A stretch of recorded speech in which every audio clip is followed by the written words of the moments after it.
you're talking about Nikki, who's not, as you say, always admirable, not always our heroine. But on the other hand, she knows it. Now, does that make a difference when you're reading, do you think? And was it a difference to you as a writer? I think so. I mean, Nikki is definitely the heroine. I see her as the heroine.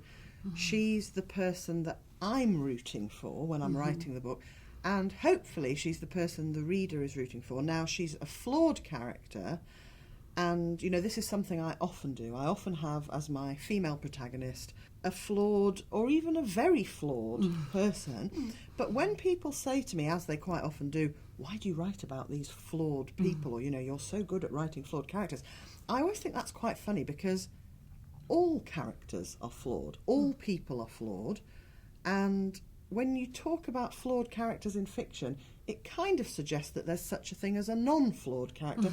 And I don't believe there is. So Nikki is someone, I mean, I absolutely think that the fact that she is aware of her bad behaviour, she doesn't make excuses for herself. She constantly has this sort of thought process where she's thinking, I really mustn't do terrible things. I really mustn't lie to my husband and have affairs with men. And, you know, she's aware that she should be behaving better, but she can't find it in herself to impose this self-discipline and put a stop to her bad behaviour. And so I hope that makes her more sympathetic because there's this constant struggle going on inside her between what she calls good Nikki and bad Nikki.